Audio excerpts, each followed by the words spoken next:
about, what's that number? So Dr. Oz, it's an IVF cycle, so it's about $15,000, but in addition, compensation for the donor and other costs with the agency, so it adds another $15,000 to $20,000. So there's one other thing I want to get to. You know, in medicine, things can go wrong.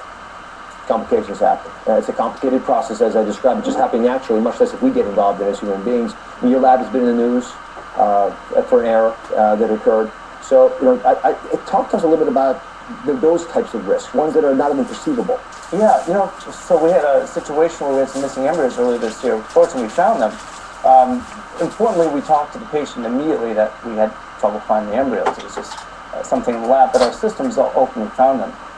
It's an important illustration because there's a perception out there that fertility doctors are cavalier and running wild, creating 8 babies, for example, in California, and things like that. But in fact, we are responsible, ethical people who feel passionately about helping patients build their families. So Jennifer, I kept you silent for a little bit. I'd love you to address what Dr. Jane, I think, did portray as a reputation that sometimes exists for fertility doctors, but talk to me about disagreements you may have with some of his comments. Well, for one, I'm very sympathetic to your plight, and I don't ever want people to think I'm not compassionate to the infertile woman who's struggling with this. My concern, again, gets back to everything we've already talked about. You mentioned Clomid. A new, very reputable, peer-reviewed study came out linking Clomid to uterine cancer and thyroid cancer and non-lymphoma Hodgkin's cancer. Another study came out 2 months ago linking these fertility drugs to cancers. So I go, it costs a lot. It doesn't work more than 50% of the time. The older we are, the more chance we have of stillborn birth. And in my understanding, a doctor should say, listen, these drugs can cause cancer. These drugs can cause problems with your pregnancy. Your age sets you up for this. I mean, doctors tell people all the time, lose weight, stop smoking, don't do this, don't take that. This is a show that spends so much energy talking about healthy, clean living, taking care of our bodies, not putting all this, pardon my French, crap in our bodies. I mean, fertility drugs are very powerful drugs that then make their way back into our environment, that make their way back into the foods that we eat. There's no question that there's risks in what we do, but for example, the cancer comment that you're alluding to... It's not a comment, it's a study. No, I know it's a peer-reviewed study. It's not a comment. I know the studies. But to be clear on it, when you look at the relation of fertility treatment and cancer, which we have looked at in thousands of women, when compared to the general population, there is an increase, yes. But infertile women are different biologically than fertile women.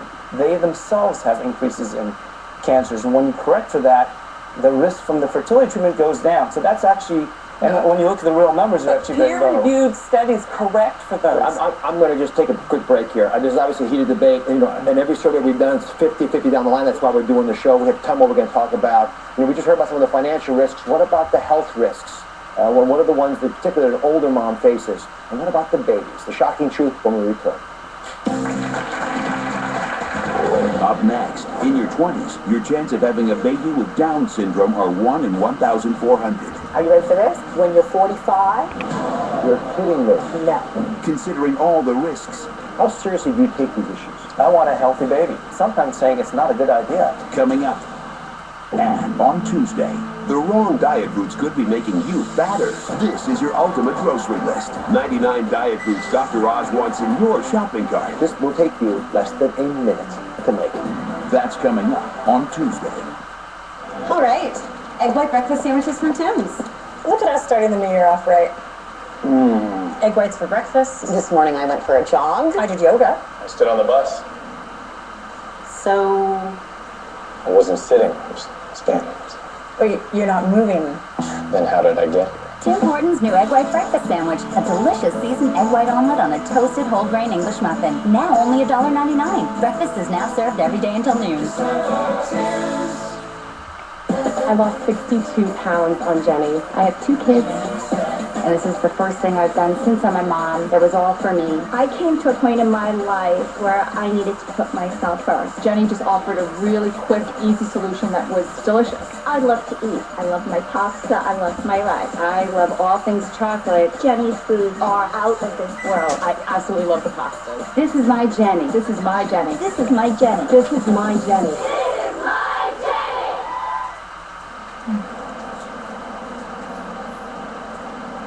Oh, sorry. Are we still rolling? Can we do that again? So good. So much fruit. Whoops. Can we do another one? Yes. Yep. 40% more fruit than its leading competitor.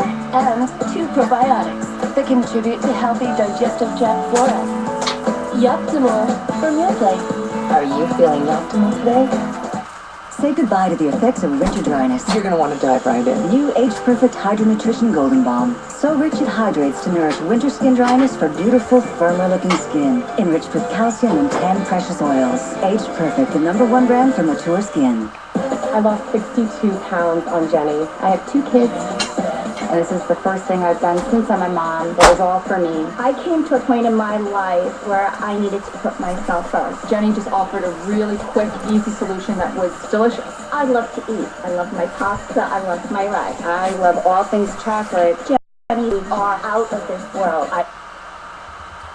Okay, so my Paul Blackman polyamble song created, created January 27th, 2012 using the guitar chords E minor and G7. The song is going to be called Girls Can Get Pregnant, but Guys Can't.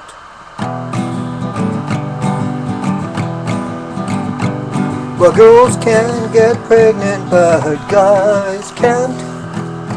Girls can get pregnant, but guys can't. Well, if you are a girl, it's a question facing you. You've never had a family or a baby before.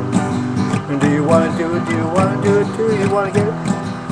Or is it going to be too chancy when you get older? Should you have done it while you were still younger? What if you're young now? Should you do it now? Do you want to put it off until you get older? Do you want to put it off until you get older?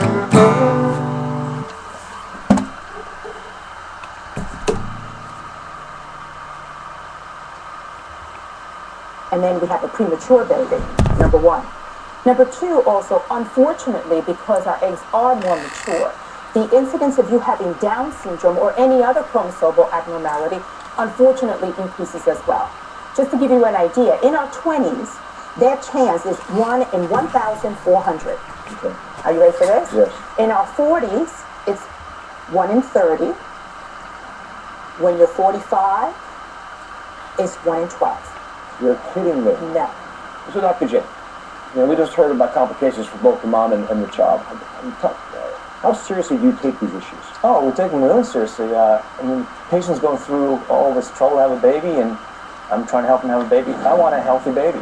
So, I mean, there's things we can do ahead of time, screening patients and counseling them on risk factors and modifying risk factors if we can, and sometimes saying it's not a good idea.